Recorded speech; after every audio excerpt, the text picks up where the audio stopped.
Vamos a leer Filipenses capítulo 2, versículo 19. Díceme cuando ya lo tenga listo. Amén.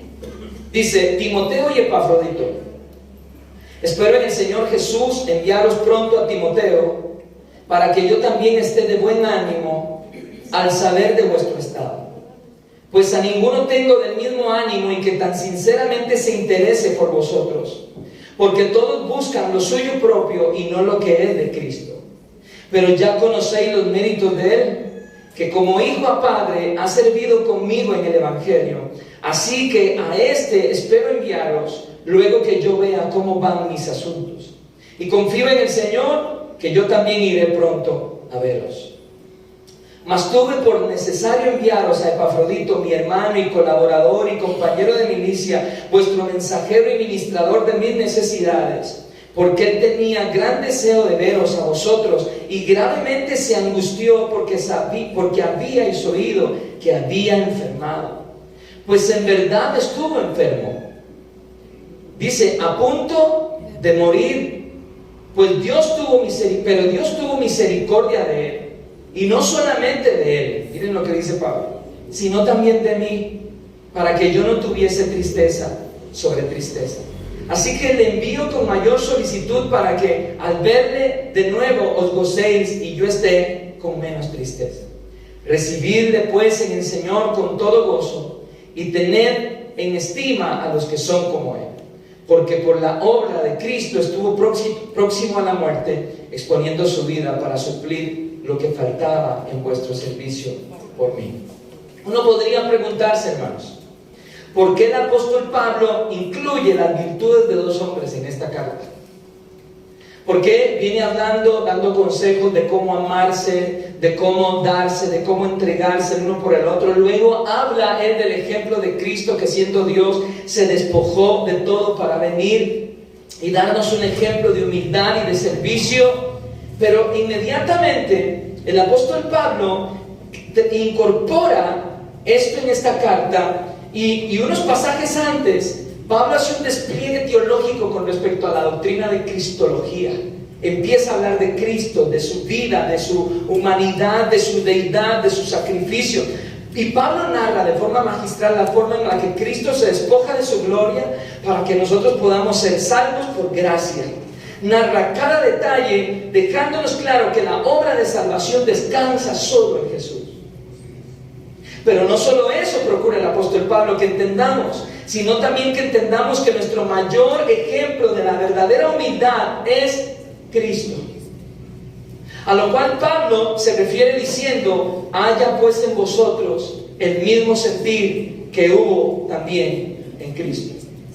Si la iglesia, hermano, yo me voy unos versículos para atrás, y el apóstol Pablo en el versículo 14 del capítulo 2 dice: haced todo sin murmuración y sin contienda, para que así sean ustedes irreprensibles, sencillos, hijos de Dios sin mancha, en medio de una generación maligna y perversa, en medio de la cual ustedes deben de resplandecer como luminares en el mundo.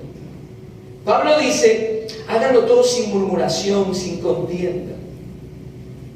Y cuando yo veo esto, yo digo, si la iglesia tuviese el mismo sentir que hubo en Cristo, la iglesia avanzaría en armonía. Y ante este panorama debemos ser hoy, domingo 4, ¿verdad? De septiembre, debemos ser realistas. En honor a la verdad, en todo tiempo hay una considerable desarmonía dentro de la iglesia visible. La batalla de Pablo no solo era la oposición doctrinal de los que no eran de Cristo, sino también dentro del mismo cuerpo de Cristo. Y el apóstol Pablo siempre enfatizó en que nos soportemos, dígame, nos amemos, nos perdonemos, llevemos las cargas los unos de los otros, que no murmuremos. Y Pablo se esforzó por exhortarnos a la armonía. Si usted ve Efesios capítulo 4, solamente retrocede unas páginas de la Biblia. Efesios capítulo 4, en el versículo 2, dice la palabra del Señor. Desde el 1, yo pues, preso en el Señor, Efesios 4, 1, os ruego que andéis como es digno de la vocación con que fuisteis llamados, con toda humildad y mansedumbre, soportándoos con paciencia los unos a los otros en amor, solícitos en guardar la unidad del Espíritu en el vínculo de la paz. Y luego que dice, un cuerpo y un espíritu, como fuisteis también llamados en una misma esperanza de vuestra vocación. Cuando en la iglesia hubo partidismo, en la iglesia y unos decían, yo soy de Pablo, yo soy de Pedro, yo soy de Apolos, ¿verdad? Yo me quedo con este, me quedo con el otro, me quedo con esto del otro. Cuando hubo partidismo en la iglesia, Pablo les exhortó a la unidad y a la armonía. Y se lo leo para los que apuntan, para que no tengan que andar así por todo lado. En 1 Corintios capítulo 1, yo se lo leo en el versículo 10. Pablo, ante ese panorama, les dice, os ruego pues, hermanos, por el nombre de nuestro Señor Jesucristo, que habléis todos una misma cosa y que no haya entre vosotros divisiones, sino que estéis perfectamente unidos en una misma mente y en un mismo parecer. Fue enfático con su desagrado hacia los que dividían o perturbaban a la iglesia, diciendo en Gálatas 5:12 que esos que perturbaban a la iglesia, ojalá se mutilasen los que perturban a la iglesia. Eso dijo el apóstol Pablo. Y el apóstol Pablo explica magistralmente que la obvia razón por la cual los miembros del cuerpo humano actúan normalmente en armonía es porque ellos obedecen a una cabeza. El cerebro da las direcciones. Por eso todos los demás, cuando hay un problema de una u otra forma neurológico, el cuerpo resiente eso y quizás no obedece a lo que la cabeza le está diciendo. Y qué tremenda demostración de armonía si todos nosotros estuviésemos sujetos a la cabeza de la iglesia, que es Cristo. Y en esta misma carta hemos aprendido que el consejo de Pablo es a sentir una misma cosa, con un mismo amor, unánimes, no hacer nada por contienda y vanagloria, a ser humildes, a estimar a cada uno como superior a uno mismo, a no buscar solo nuestro propio bien, sino también el bien de los demás. Pablo enfatiza eso versículos antes. Y aunque pareciera haber mucha desarmonía, porque cuando vemos la iglesia invisible, es la que dice la Biblia, de toda esta armonía tan bella, pero cuando vemos los que somos, los que estamos y los que convivimos, vemos que realmente ese ideal pareciera que la iglesia no lo ha alcanzado todavía, porque hay una gran desarmonía. Pero aunque pareciera haber mucha desarmonía dentro de la iglesia, y también a veces una armonía simulada, porque puede haber dentro de la iglesia una armonía simulada, estamos bien hasta que, siendo estos hechos muy muy tristes, hermanos, esto no altera la verdad de que la iglesia de Jesucristo se caracteriza y se debe de caracterizar por una armonía real. Y es nuestro trabajo como pastores y el liderazgo de la iglesia contribuir a esa armonía. Y tenemos un gran ejemplo en Hechos capítulo 2. A ese sí vamos a ir sin perder Filipenses, ¿verdad? Háganle una marquita ahí a Filipenses y vamos a Hechos capítulo 2. Lo que estoy haciendo es un preámbulo, porque realmente de quien quiero hablar es de Timoteo y Epafrodito. Por si están buscando nombres para sus hijos, ahí está el de Epafrodito. Hechos capítulo 2, versículo 44.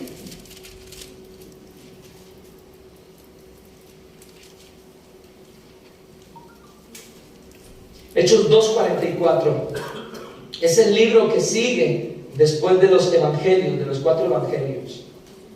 El libro de Hechos, cuyo autor, el escritor, fue el hermano Lucas. Lo tenemos, Hechos 2, versículo 44, perdón, 44, y lo leemos juntos. Dice: todos los que habían creído estaban y tenían en común todas. Y miren lo que pasaba, y hasta vendían sus propiedades y sus bienes y los repartían a todos según la necesidad de cada uno. Pero ¿qué dice más? Y perseverando unánimes cada día en el templo y partiendo el pan en las casas, comían juntos con alegría y sencillez. ¿Y qué más? Alabando a Dios y teniendo favor con todo el pueblo, y el Señor añadía cada día a la iglesia los que habían de ser salvos. ¿Quién los añadía? Dios, el Señor, los que tenían que ser salvos. Y después de este preámbulo, tan bello. Yo veo esta iglesia y yo digo, ay Padre, ¿cuánto nos falta? ¿Cuánto nos falta? ¿Verdad? Empezando por uno, ¿cuánto nos falta? Pero después de este preámbulo que estoy haciendo, nos encontramos con que de 104 versículos que tiene la carta a los filipenses, 12 versículos, un poquito más del 10%, es usado para hablar de dos hombres.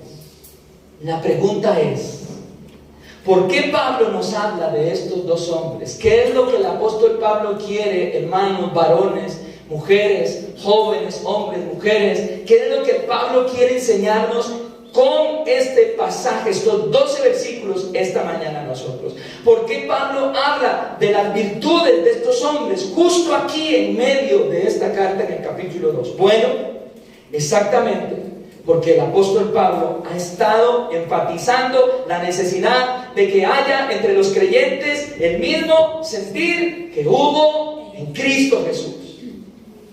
Y cuando Pablo está hablando, haya pues en vosotros el mismo sentir que hubo en Cristo, Pablo no tenía ningún temor de decirle a los hermanos, ustedes pueden imitarme. ¿Recuerdan cuando Pablo lo dijo? Porque yo imito a Cristo. Y cuando Pablo está hablando de eso, Pablo dice, y como les vengo hablando de Cristo y de esa actitud de humildad que él tuvo y de cómo comportarse y ser todos, pensar lo mismo, sentir lo mismo, proteger la iglesia, guardar la iglesia, cuidar la iglesia entre ustedes, es imposible que yo pase por alto a hablarles de Timoteo. Timoteo era un joven aproximadamente de unos 20 años. Fiel creyente que Pablo conoció en su segundo viaje misionero. Ahí lo conoció el apóstol Pablo. Y estábamos en Hechos 2, ¿verdad? Pero si nos vamos a Hechos 16,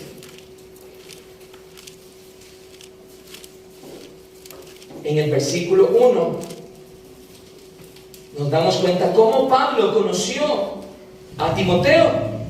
Pablo llegó a una ciudad que se llamaba Listra y llegó con su consiervo Silas. Ahí llegó, en Hechos 16, y en el versículo 1 dice, después llegó ¿a dónde? A Derbe y a Listra. Y aquí, había allí, ¿qué? ¿Cierto qué? Discípulo llamado ¿cómo? Hijo de una mujer judía creyente, pero de padre griego. Y daban buen testimonio de él. Hermano, mire lo que dice, los hermanos que estaban en Listra y en Iconio. El apóstol Pablo, luego de esto, llama a Timoteo a que lo acompañe y se convirtió en un compañero de viajes de Pablo. El aprecio y el amor que Pablo le tenía a Timoteo se ve reflejado en la forma en la que Pablo se expresa de él en algunas cartas y sobre todo al principio de dos cartas.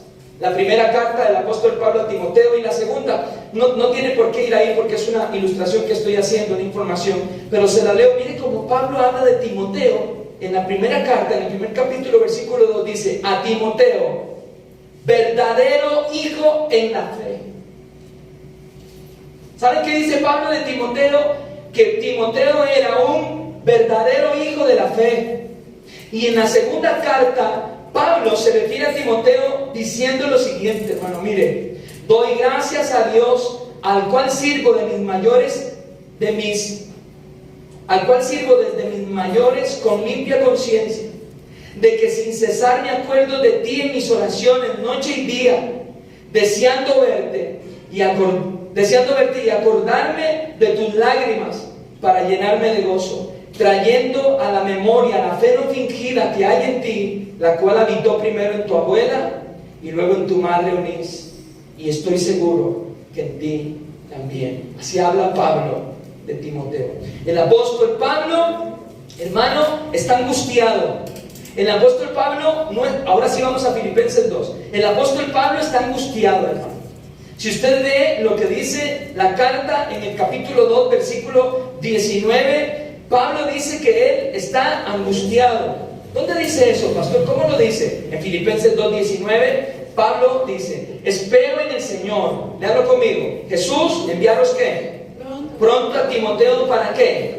Para que yo esté de buen ánimo al saber de vuestro estado. Pablo está angustiado, pero Pablo no está angustiado por sus cadenas. Pablo no está angustiado porque está en la cárcel, hermano, sino porque él no sabía cómo estaban sus hermanos de Filipo. No había tenido noticias de ellos, y Pablo ocupaba enviar a alguien de toda confianza para que le trajera noticias, buenas noticias, y ser confortado, reconfortado. Y no solo tenía que ser un hombre de confianza para Pablo, tenía que ser un hombre de confianza para toda la iglesia. Cuando Pablo nombra cada una de las características en este pasaje, debemos hacernos hoy una pregunta: ¿cómo debe verse la vida de un creyente que imita a Cristo? ¿Cómo debe verse la vida de un creyente que refleja a Jesús? ¿Cómo debe verse la vida de un creyente que ha sido tocado por Cristo y no por una iglesia?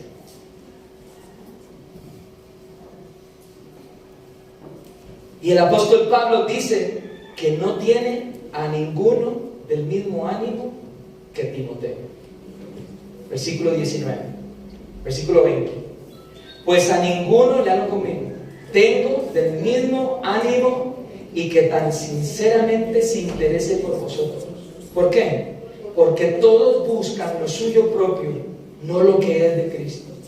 Pero ya conocéis los méritos de Él, que como hijo a padre ha servido conmigo en el Evangelio. Así que a este espero enviaros, luego que yo vea cómo están mis asuntos, y confío en el Señor que yo también iré pronto.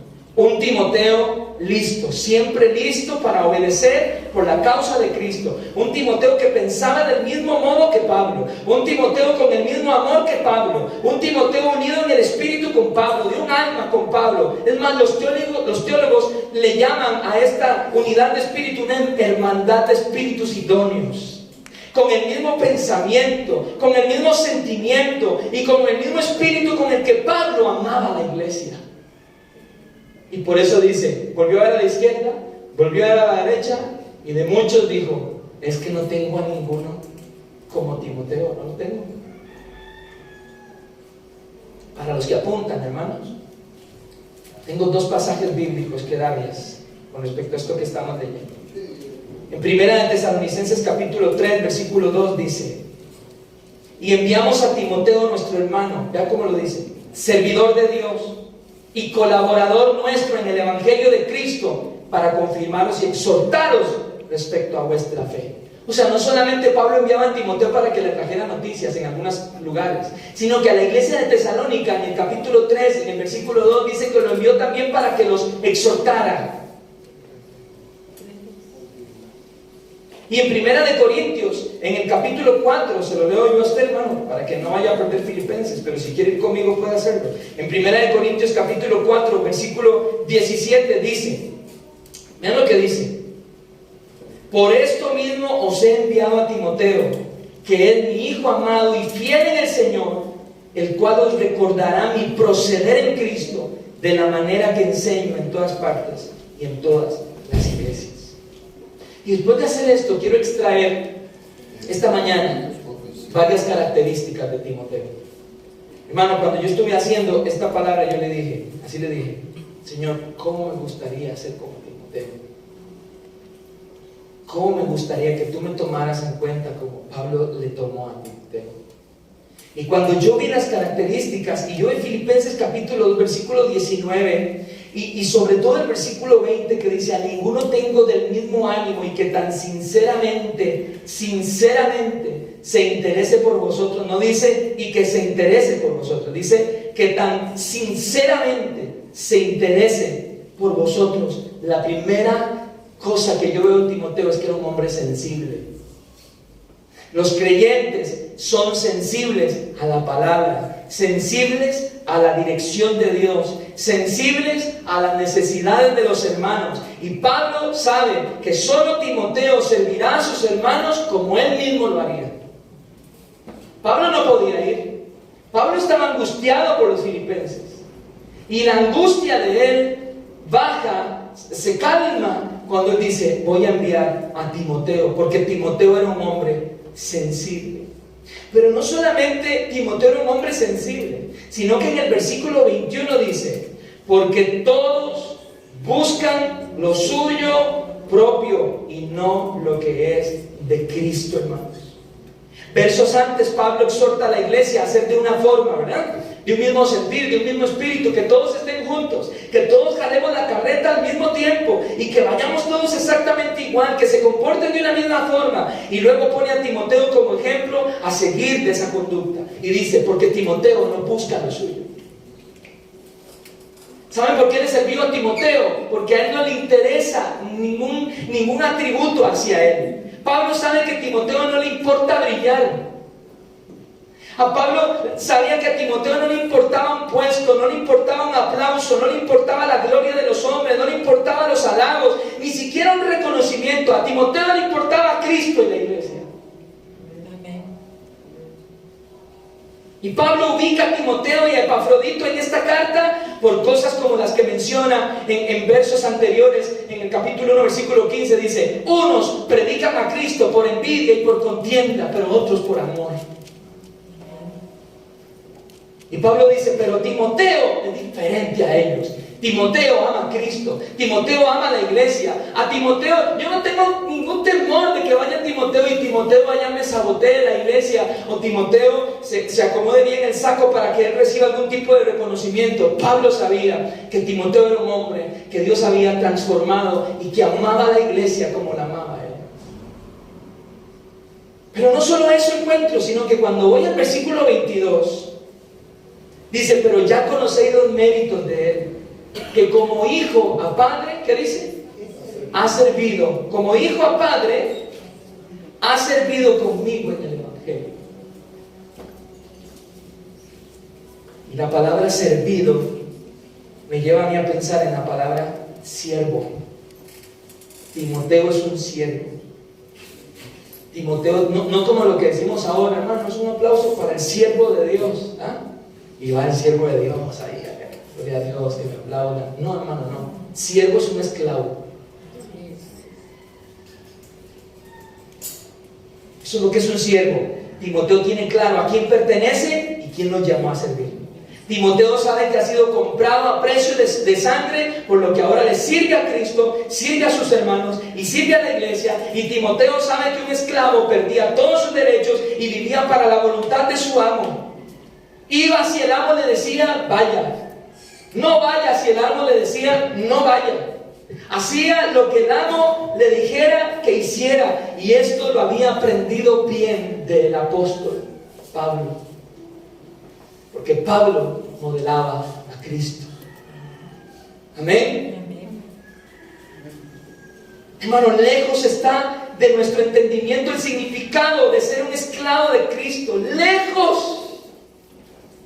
Está lejísimos el significado de ser un esclavo de Cristo y nosotros en la iglesia actual, lejos. Él sigue siendo siervo de nosotros, pero nosotros no somos siervos para la iglesia. Y no estamos dispuestos a ser siervos porque perdemos derechos. Y eso no nos gusta. No nos gusta que alguien nos controle o nos diga qué hacer, porque no estamos dispuestos a que nos digan lo que sí, lo que no, aunque sea la misma palabra de Dios. Todo va bien con nosotros hasta que nuestros derechos son invadidos por la palabra de Dios. Todo va bien. Todo bien en la iglesia, alabando a Dios, cantando, santo. Solo tú eres santo hasta que la palabra nos dice que somos esclavos y que hemos perdido los derechos. Y que somos dirigidos ahora por Cristo y el gobierno que Él dejó en esta tierra para que la iglesia camine sujeta y sabiamente. Y la otra característica que veo en Pablo también está en versículo 22. Pero ya conocéis los méritos de Él, que como hijo a padre ha servido conmigo en el Evangelio. Y yo digo, este era un hombre sumiso. Pero la palabra sumiso hoy es como un insulto. La palabra sumisión dentro del matrimonio es un insulto, hermano. Ya ahí hay que empezar a ponerse la coraza, la armadura, sacar la espada, sacamos argumentos. Y la palabra sumisión dentro de la iglesia es una falta de respeto. Y yo no sé si hasta somos retrógradas cuando decimos sumisión. Pero Timoteo era un hombre sujeto a la autoridad del apóstol Pablo. Y Timoteo probablemente sabía que había bendición en eso, porque la sumisión es una bendición y debe de ser voluntaria la sumisión. ¿Ah? ¿A quién están codeando? ¿Están codeando a las esposas o qué? Muy bien. Sí, dice que tenemos que someternos los unos a los otros, ¿verdad? Sí, someternos los unos a los otros. La sumisión, hermanos, es una bendición y tiene que ser voluntaria. Por eso Pablo dijo que Timoteo obedecía como un hijo a un padre. Muchas personas rechazan de plano el concepto de sumisión porque la asocian de inmediato con la idea de debilidad o de inferioridad. Estar bajo la autoridad de alguien, sobre todo cuando usted cree que tiene más capacidades que él, es como un insulto a nuestro ser, a nuestras vidas. Pero quiere que le diga algo. Esa es la misma mentira que el diablo le susurró a Eva en el huerto, que podían ser igual a Dios y que no era necesario someterse. Así que cuando eso te llegue al oído, no es Dios, es el diablo. Se asocia con que una persona sumisa es débil o que tiene un bajo concepto de sí mismo, se siente inferior y por eso permite que lo esclavicen, y no es así. La verdad de la sumisión no tiene que ver con debilidad de carácter, no significa esclavitud ni tampoco inferioridad. Estar sumiso es una bendición y es una muestra de que una persona de verdad es llena del Espíritu Santo. Lástima que no vino nuestro hermano Héctor hoy, pero que tenía un ejemplo acerca del regimiento militar. Porque en un regimiento militar puede darse el caso de que un soldado raso sea más inteligente y más capaz que un sargento. Pero el sargento posee un rango mayor y el raso debe someterse. ¿Verdad que se siente chocante o no? Sí, porque mientras estemos en este estuche, eso va a ser chocante. Nuestro Señor Jesucristo, el Hijo de Dios, se hizo hombre y se sometió a las autoridades de sus padres terrenales. En Lucas capítulo 2, versículo 51 dice que Él era sujeto a sus padres. ¿Ah? Vean, hermano, miren, si Jesús, siendo Dios y hombre, se sujetó a sus padres, ¿por qué nosotros no podemos hacerlo? Si Jesús se sujetó a sus padres y Él sabía que eran padres terrenales y Él ya sabía lo que era estar a la diestra del Padre con toda la gloria rodeándolo, pero Él se sujetó a sus padres porque Jesús nos fue ejemplo en todo. Entonces, ¿qué es sumisión? Es una actitud interna, hermano, de respeto a las autoridades establecidas que se manifiesta externamente a través de la obediencia. Obediencia sin honra no es sumisión.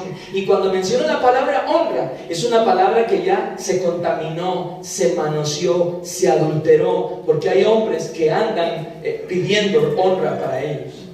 Y si usted no los ve como tiene que verlos, hermano, usted está en maldición. Usted está en maldición. Y hay pastores que enseñan que si usted se va de la iglesia de ellos porque usted no piensa igual que ellos, usted se va en maldición, y así se lo dicen. A nosotros nos pasó. Nosotros sabemos lo que es eso cuando estábamos empezando en el Evangelio. Y sabemos mucha gente que viene dolida en las iglesias cuando un hombre dice: si te sales de mi cobertura. Y eso es satánico, eso es diabólico, eso no es bíblico. El hombre, el pastor, es un siervo de Dios que por rango está sobre la iglesia para pastorearla y dirigirla por rango, pero es un hombre. Es un hombre. Si ese pastor, te muestra a Cristo, te predica la palabra, te predica la doctrina que es correcta y te muestra a Cristo sin que él adultere lo que predica, síguelo, sujétate. Voluntariamente sea sumiso, hay bendición en eso, pero no porque él se lo pida, porque si él se lo pide ya está mal. Ya el corazón del pastor está mal.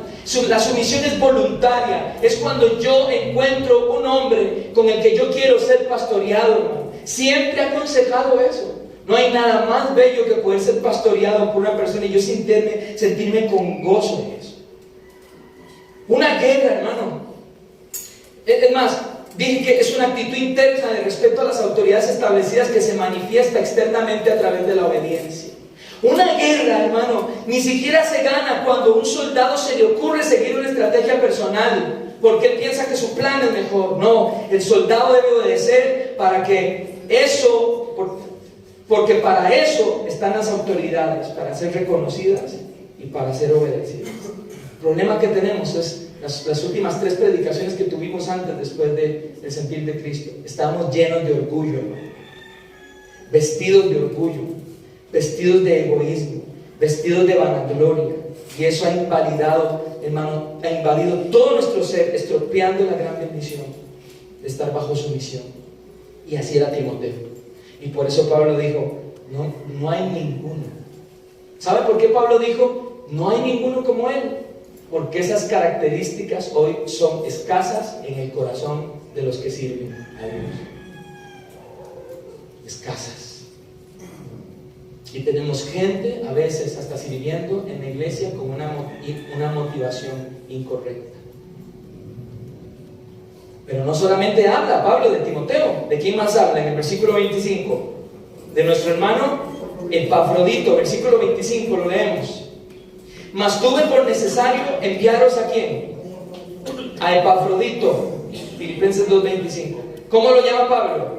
Mi hermano y colaborador y compañero de milicia, vuestro mensajero y ministrador de mis necesidades, porque él tenía gran deseo de verles a todos ustedes y gravemente se angustió, porque a ustedes habían oído que él había enfermado. Pues en verdad estuvo enfermo, y no solo enfermo, estuvo a punto de morir. Pero Dios, ven qué bello lo que dice Pablo aquí, hermanos, ven qué bello, esto es para detenerse. Pero Dios tuvo misericordia de él, ¿y qué más? Y no solamente de él, sino también de mí, para que yo no tuviese tristeza sobre tristeza. Así que le envío con mayor solicitud, para que al verle de nuevo os gocéis, y yo esté, ¿con qué? Con menos tristeza. Recibidle pues en el Señor con todo gozo, y tener en estima a los que son como Él, porque por la obra de Cristo estuvo próximo a la muerte, exponiendo su vida para suplir lo que le faltaba en vuestro servicio por mí. Cuando yo veo a Epafrodito, extraigo 4 características también para ir terminando. Número 1, el servicio. Era un servidor. Epafrodito era un servidor, hermano. Era un servidor y tenía el concepto de siervo tan claro como su consiervo Timoteo. La iglesia lo sabía y Pablo lo sabía. Pablo lo sabía, hermanos. Y en el versículo 26, que me asombra, en este capítulo 2, dice Pablo, porque él tenía gran deseo de verle a ustedes y gravemente se angustió porque ustedes se dieron cuenta que él estaba enfermo. Y él se angustió, hermano. La segunda característica que veo en Epafrodito es que era un hombre amoroso. Epafrodito estaba más preocupado por el desasosiego de sus hermanos con respecto a él que por su propia situación difícil. Número 3, Epafrodito era un hombre que su vida era una vida de sacrificio. Hermano, Epafrodito fue un hombre que se despojó de sus derechos quizás, y quizás hasta de sus propios deleites, quizás de planes personales por amor a Pablo. ¿Por amor a Pablo? Sí, a Pablo, a Cristo y a la iglesia. Pablo le había enseñado a este hombre con su vida a modelar a Cristo, y Epafrodito quizá tenía claro lo que Pablo dijo en 2 de Corintios 2:15, para los que apuntan, que dice: y yo con el mayor placer, dijo Pablo, yo con el mayor placer gastaré lo mío, y aún yo mismo me gastaré del todo por amor de vuestras almas. ¿Están escuchando lo que decía Pablo? Que él por amor no le importaba gastarse a él mismo y hasta sus propias cosas. Y Epafrodito tenía claro ese modelaje de Pablo. Esta era la misma consigna de Epafrodito. Un hombre de sacrificio, hermanos. Y lo último que veo, versículo 27 al 30, para dirigirnos a la conclusión, dice, leámoslo juntos de nuevo. Pues en verdad estuvo enfermo, a punto de morir, pero Dios tuvo misericordia de él, y no solamente de él, sino también de mí, para que yo no tuviese tristeza sobre tristeza. Así que le envío con mayor solicitud, para que al verle, ¿saben por qué lo repito? Porque hay que repetirlo, para que al verlo de nuevo os gocéis, y yo esté con menos tristeza. Recibidle pues en el Señor con todo gozo, y tenerle a él en alta estima a todos los que son como él, porque por la obra Cristo de Cristo estuvo próximo a la muerte, exponiendo su vida para suplir lo que faltaba en vuestro servicio para mí. Epafrodito fue un hombre valiente, diga conmigo, valiente.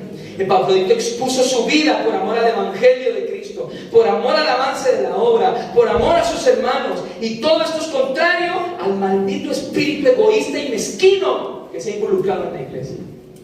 No se preocupe por la palabra maldito, Pablo la usa en sus cartas. Eso ha sido un virus, hermano, peor que el coronavirus. Eso ha sido una maldición que se involucra y se mete, hermano, en los tuétanos de la iglesia. El egoísmo, la mezquindad que normalmente predomina.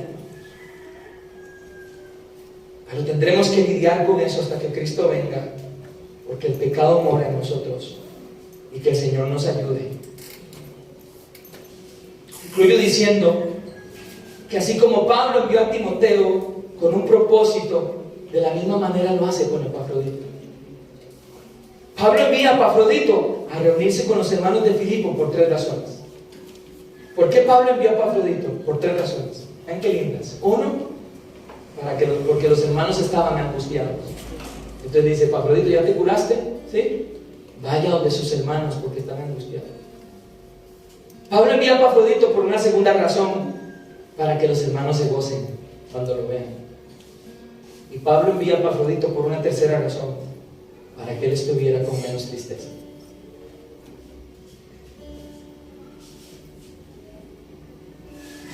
Epafrodito